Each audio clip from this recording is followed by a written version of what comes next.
live, guys. Let's see how much truth there is to that. Greetings and salutations, wanderer, wayfarer, wizard, warrior, and wildcat alike. This is Frank Monday, broadcasting to you from Hammersmith Town in jolly old England, London, England. I'm having myself a cup of coffee this morning. Just checking to see if anybody's in town. Give some updates. I'm hiding out here in the window. I'm hanging out the window in order to not be seen. We were downtown yesterday, and there was a Victoria's Secret type underwear shop, and there was a girl, I guess a woman, I don't know, with her husband maybe, inside a very nice underwear shop or lingerie shop, women's undergarments, and she was trying on panties and a bra, and um, getting her lovers or whatever man was sitting on a sofa getting his opinion. She stood in front of a dressing room with a mirror, and the whole thing was on display for every passerby.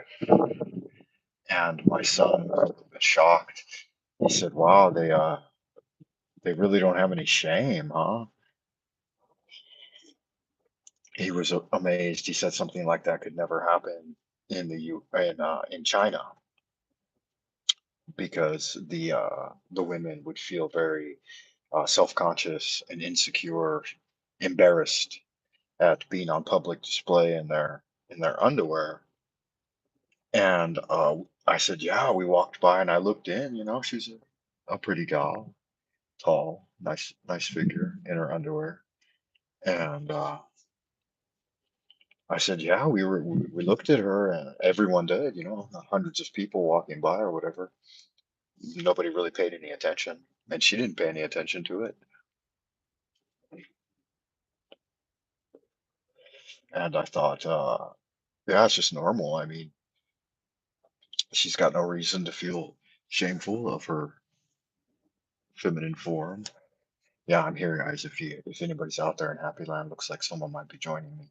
I'm hanging out the window to get a look at the outdoor scenery here. There's some pigeons on the roof next door, um, looking for something to snack on, I would imagine. It's kind of what pigeons do every day. The sun was breaking through this morning, and I thought we might have a sunny day, but then it clouded up again. And it looks like it's going to be another classic rainy London day in the middle of the summer. Who's out there in Happy Land anyway? Anybody out there? Hey, Nunu, Frank. I caught alive. The Chinese women are beautiful. Yeah, yeah, they are. I was really amazed being here in London. I had mentioned it in my blog a moment ago, blog post here on YouTube, that there's such an eclectic collection of different types of people from all around the world here, and there really are some truly beautiful women. And I would imagine it's because in part because so many of them are from other places, European women and French, Spanish, Italian. And I saw a woman yesterday, a young woman, maybe in her early to mid 20s, that like physically and her face were I don't know, probably among the most beautiful women I've ever seen in the entire world. And I believe she was speaking Italian, and it was in the Seven Dials area of London. Nunu, you're from northern Idaho, right? But I don't know how much around the world you've been and what you've seen. Atlantean Neo, but yeah, the when you're in an international city with folks coming from all over, there really are some interesting people. You don't really see that as much in China. Like, see if I can level this off a little bit. You don't really see that, man. Like you get used to their, yeah, you have, good man. Then you've seen it. You know what I'm talking about. You get used to like being in China. You get used to the fact that it's pretty much just all Chinese people all the time, and thousands and thousands of them. So it almost gives you a type of prosaic feel. But then coming into a city like London, the first thing I noticed at arriving in Heathrow Airport is that the majority of folks coming in and milling about and stuff were of Arab descent, either maybe Indian or Pakistani or some other form of Middle Easterner.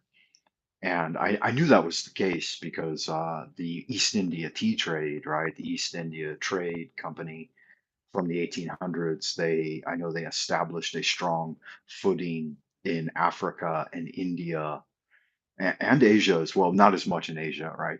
I mean, they ultimately ended up with Hong Kong, but they didn't establish as much of a trade with China as they did, say, with the rest of the world. You know, with India and Africa, and even maybe not maybe not Latin America. I think that's more U.S. But and then I've noticed like the service sector jobs, uh, even tube workers, like underground, people in the London Underground and just about the city and stuff, are almost all Indian descent. The hotels, the convenience stores, I'd say a good percentage of the service sector. But then there are, you're familiar, England, the pub is very famous, or the public house, which is a kind of restaurant bar type of thing, and kids can go in the pubs and everybody's in there having a drink. And in fact, if a kid is with their parent, it's legal for them to drink at 16 years old, so they can have a pint with dad if at 16 years old. And then the actual legal drinking age for them themselves is 18. So they treat having a pint at the pub a lot different than Americans do. Like Americans, we have very strict 21-year-old drinking age. But over here, you go to the pub, they're all kid friendly. Yeah, the pubs are the old hangout. Really wonderful. I like the food. People say British food is bland, but I like bland food. I went to the Wilson Morris pub yesterday here in Hammersmith, and it totes a like 200-year-old history, and very nicely decorated in hardwoods and carpet and old English style interior. Kind of looks like almost like a cigar lounge. Obviously, smoking's not like it used to be. You can't fire up a cigar in the pub anymore, but people go out on the balcony or the deck or the patio to have a fag. But other than that, like it was, they don't have a tipping culture either. Like you don't have to tip people, and they don't really encourage giving gratuities per se here in England, which is pretty cool. So that takes, some um, added awkwardness off of that interaction. There are, if you dine in a proper restaurant with a wait staff and a waiter serves you and takes your order and stuff, there is you can tip in that situation. But I've noticed I've tried to hand out a few tips since I've been here to the service industry people, and they're very reticent to receive it and reluctant. Oh, no, no, no, no, we don't do that here. They realize I'm American right away, and they're like, no, no, no, no, no, no tip is necessary. And which is a part of Asia too, like China. There's no tipping in China. Nobody tips for anything. Just hopefully folks do their job out of getting paid correctly from their their employer. The closest I got to European vacation this year, I bought a I missed the thing here. Um, I bought some Old Spice just tonight. Oh, good. Yeah, closest I got to the closest I got to a European vacation. Well, it's interesting how we ended up coming to Europe. we're gonna 3 days, 3 or 4 days in London and 3 days in Dublin. So the reason is because direct tickets from the US to China are so damn expensive. Like you could fly just about anywhere else in the world first, before making your way back to the States, and you're going to save like half of what it would cost. And there are no direct flights, as far as I could tell, between China and the United States right now. So no matter how you go, you have to fly to other places first. Like I could have gone Moscow to the US, or I could have probably not, right? I don't think, but I could have flown Tokyo to the US. So I could have gone Beijing, Tokyo. I could have gone Beijing to Hong Kong, and then over. I could have gone down in Australia and then up into the US. But all of those tickets were like twice the price of flying to Europe first.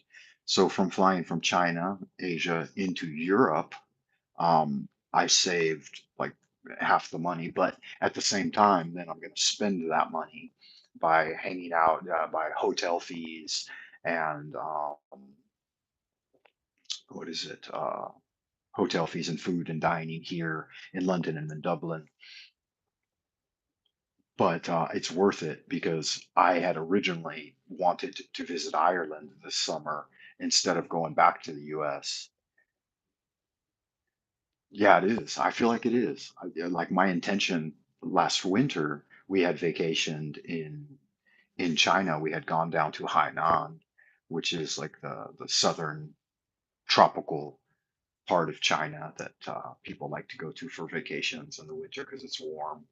It does get stormy though in the winter. But anyway, point being, I thought if I'm going to travel this summer, where would I like to go? And I thought I'd like to go to Ireland and see the Druid Towers and the Round Towers and other things. And I, of course, Dublin, and then maybe make my way around the countryside a little bit and get into some pubs and see some live Irish folk music and stuff like that.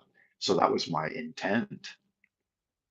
And then it turned out that flying to Europe, I could save about half the money. And then so rather than giving all of that money to the airline industry, then I could, spend it in a local European country like England and Ireland. And so, yeah, I'm glad I did because I've never been to London. My father loved London. He used to come to London like every year when I was a boy, and he never brought me. He had business in London. His brother had his younger brother was an insurance guy out of Long Island, New York, but he had business contacts and associates in London. And my father, for some reason, I don't know the story. He never talked to me about it, but he brought my sister a couple of times, but he never brought me. And it may have even been that we had someone that was family over here on my father's side, but I never really knew that much about my father's family, and he never talked about it a lot. Um, yeah, and so it was really delightful to be able to come over here, and the architecture is just breathtaking, man. Like Buckingham Palace, Westminster Abbey, the old clock tower, which is the Elizabeth Tower, is what they call it, and the bell inside is called Big Ben.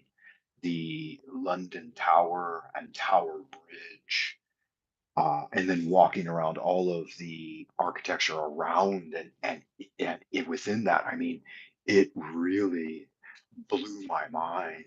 Like, I wish you could get in and see it, but you can't. Like, most of it's off limits. It's closed to the public. If you do take a tour, you have to schedule it weeks in advance, and it's not cheap. But we're going to get inside the British Museum today. Uh, yeah, Westminster Abbey, uh, so on and so forth. So yeah, I'd never seen any of this before, but looking at it, I had like these ancestral pseudo memories. Like there was something in my genetic code calling out to me. And like as I stood there staring at it, I felt as if I'd seen it all before in dreams and could remember walking among the hollowed halls of those palaces and the way the Gothic architecture is formed with really thin slats and then the sharp arches at the top with long, tall, narrow windows. it's just unreal, man. It has a very supernatural feel to it. And I saw this one particular statue of, I'm not sure which king.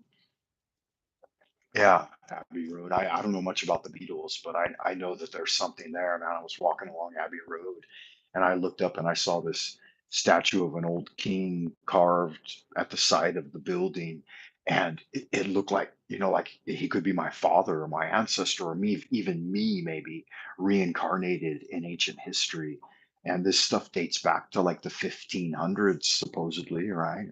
So it's like 600 years old, and it's just the beauty of it, the way that it's formed architecturally. You can feel the energy that it puts off, this ancient tech with its round vortexes. And it's like we don't even understand it really. Like we don't know what was going on. I mean, people these days in the Tartarian truthers community and the alternative history community, they're looking more at it, trying to unravel what these Atlantean travelers have established.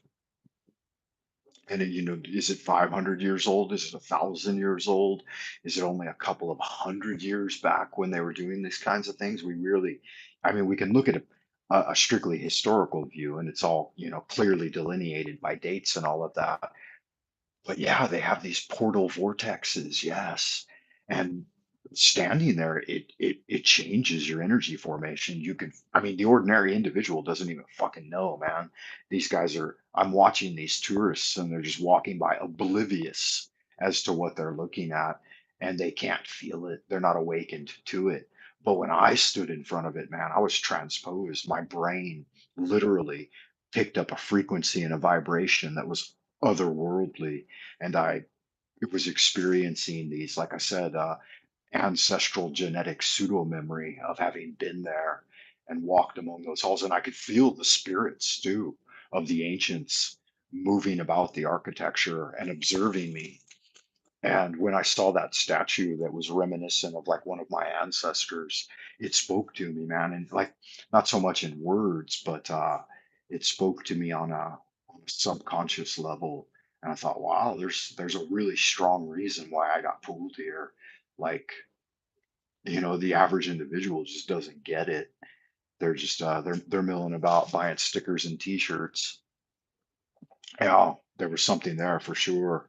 And I had never even considered it. I'd never thought about it before. I'd never felt drawn to London, and never thought that that I would feel such a strong spiritual presence among the ancient architecture of it. And it's just gorgeous. I mean, to live in a city where the architecture is specifically designed to celebrate human life and to accentuate a spiritual reflective process. And there are dudes that get it. There is the occasional, like out of the thousands and thousands of people roaming about the city, you'll see like one or two, and maybe not one or two, probably quite a few more, but you'll see like either old school Londoners, or I saw a Chinese guy yesterday that was dressed in like wool, cotton twill, and like the finest of fabrics and shoes, and he had the full ensemble of a London gentleman. And I thought, this dude gets it. He had his umbrella, probably 100-pound umbrella, handcrafted, and every piece of accoutrement on him was a genuine harkening back to those old times. And I thought, this dude's an anachronism. He's just transposed from the sweaty flip flop t shirt wearing crowds of ball cap gawkers, seeking memorabilia and souvenirs and selfies in front of these ancient buildings. This dude's probably living here among the spirits of old London, and he really got it. Yeah, it is nice to run across travelers who get it. And I met others too, like even just being in the underground, the tube, they call it the tube, the London Underground, and uh, like talking to a British, like a real British guy that works there, like a Brit. Um, and the accent and asking them directions, and then like the conveyance of that information through that vehicle, and then seeing it reflected in the mind of a guy who's been here for who knows how many generations of Brits, and the authenticity of the canter of their language. It was like, yeah, that's the shit right there. Like, I never really got it, like how some people would really appreciate the British accent. And you hear it on TV. It's always almost always a Cockney accent, and it's usually done by Canadians who are just imitating it.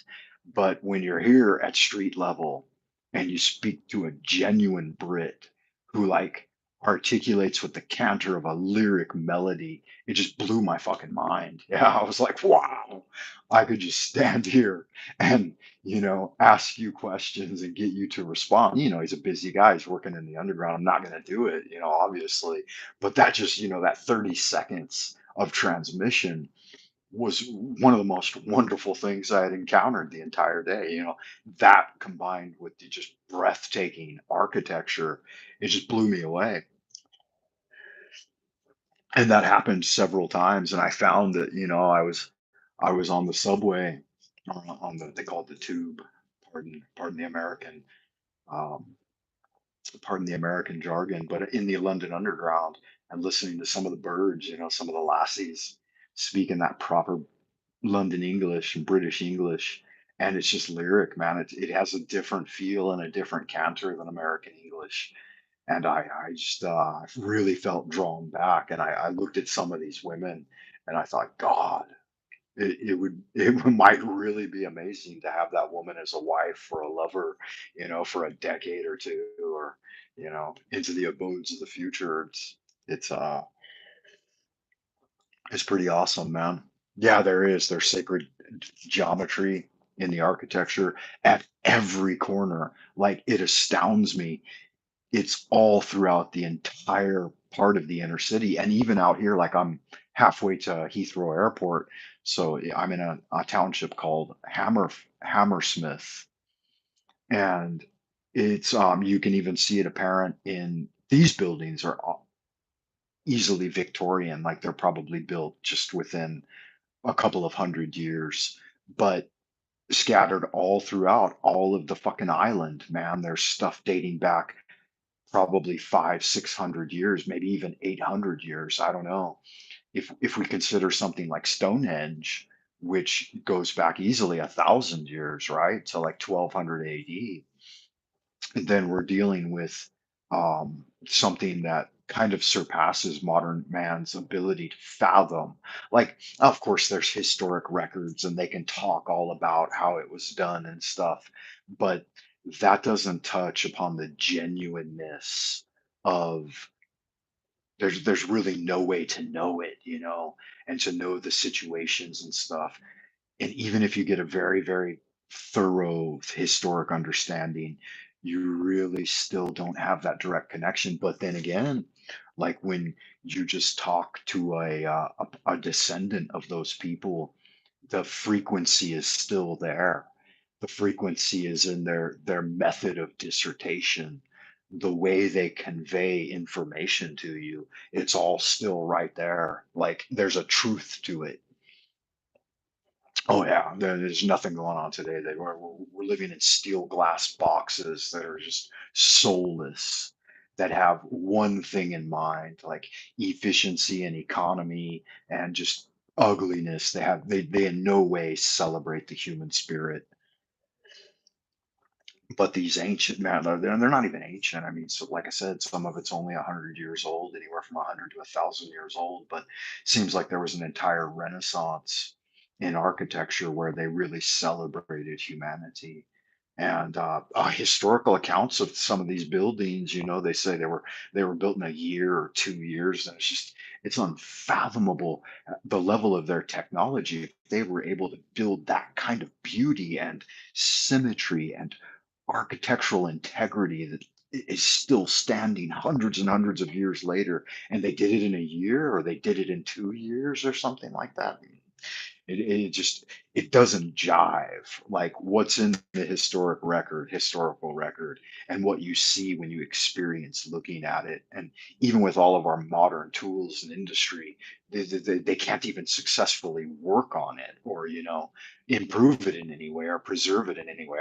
I looked down and they were doing at Westminster Abbey, or it might have been Buckingham Palace. They had this whole excavation area where it was all fenced off, and they had dug out trenches, and they were working with something with the underground, or not exactly sure what was going on, but they just created this huge mess and opened up all the earth, and they're in their plane, and they have every technology at their disposal. And the only thing they can do, really, truly, is make a mess. Like, and that's going to take them years to figure out just how to dig a hole and maybe lay in a piece of pipe or something and then bury up the hole without destroying everything. And with all of that technology and industry and engineering and so called computer science, the only thing they can achieve is destruction, like making a mess of it. And so it just it really it, it it shows you that they sometimes they portray our ancestors as farmers and peasants and people who didn't really have education, that they believed in superstition and this kind of thing. No way, man, no way. That's such a false interpretation of history that it's so obvious too. I mean, like I said, any thinking, feeling individual that can get out there and look and observe knows that those people were not the way they're portrayed by Hollywood, by no means. And Hollywood never gives an accurate portrayal. Like they they sometimes they do these Game of Thrones esque type of dramas and stuff, and they show this decadence of an elite upper class, and that type of thing just doesn't. It's not. It's incongruous with what they achieved. So you had to have an elevated sense of refinement, and again, they never show, like they show them in these luxurious garments that we know of from the old paintings and stuff, but then they don't actually show the method of operation that went into the creation of these kinds of things, the care and intricacy of the looms and weaving needles, and it's unbelievable. It's mind blowing, and it doesn't just hold true for the British Empire and here in Old England, but like when I go through the museums in China and in Beijing, the Forbidden City, when you look at the garments, and so they can reproduce some of that still today. Um, I don't get it, man. Like said, they took extreme pride in their work. Like the embroidered depiction of a dragon or a phoenix without a single thread missewn. How does that happen? We can't even really achieve that with computer technology and embroidery. Like we can achieve to an extent, but it looks like it was made by a computer most of the time. And then at the same time you've got these garments and these documentation and the paintings of it, or pictures of it, and it's actual. They still have some of them preserved, like Ming Dynasty, which is 600 years ago. They've got Ming Dynasty examples that were preserved and found in tombs, and the intricate perfection of it is, I mean, it's just, you would have to have sat there and stared at it and understood it. And yeah, tedious dedication for sure in the weaving. Yeah, it just blows my mind. And not just that, like I really hope we get into the British Museum today, because yesterday they stopped letting people in early. Like you're supposed to be able to get in before 5, and then it stays open till 6. And we got there at like 4 o'clock, but they had already stopped letting people in because there were too many people coming in. So they said, yeah, there's too many people in there today, so we're cutting off. You can't go in. And we were pretty disappointed because that's one of the big ones we want to see.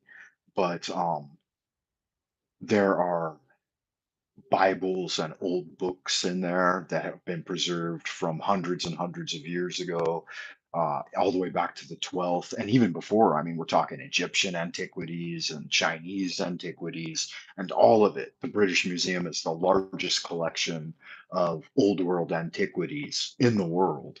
And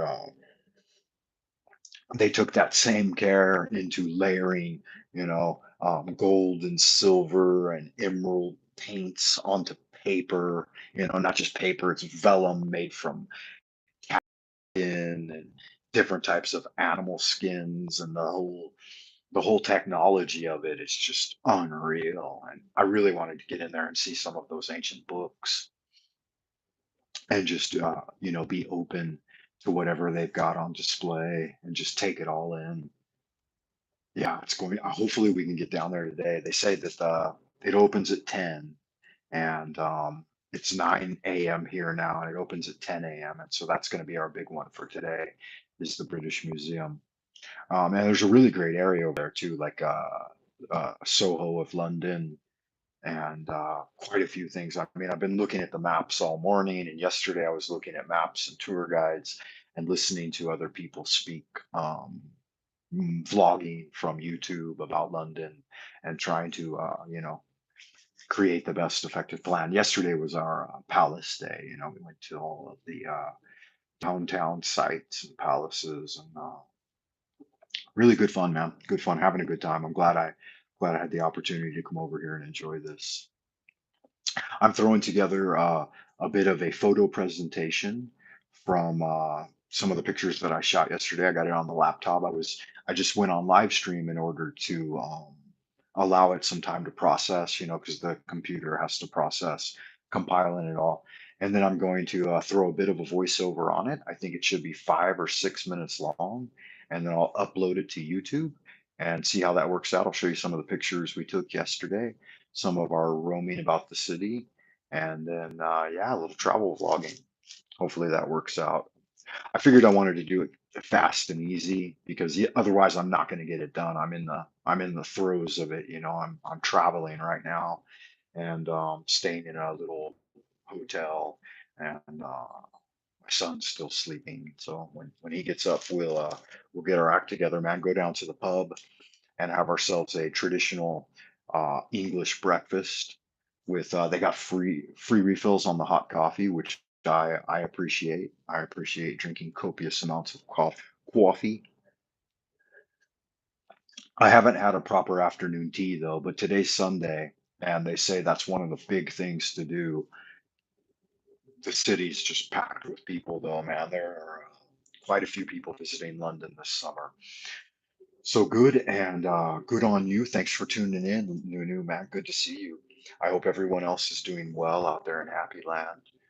And Nunu, my next stop on the journey after Dublin is going to be Colorado. So I will be in your neck of the woods. I mean, I'll be quite a few hours south of you, but maybe I should drive up to northern Idaho and see what your area of the world looks like. That would be awesome. I am gonna probably rent a car while I'm in Colorado. So just fuel up on gas and jump in the vehicle and drive straight north for a few hours. I think it's probably about between Denver and northern Idaho. I'm thinking it's Idaho, right? Not Utah.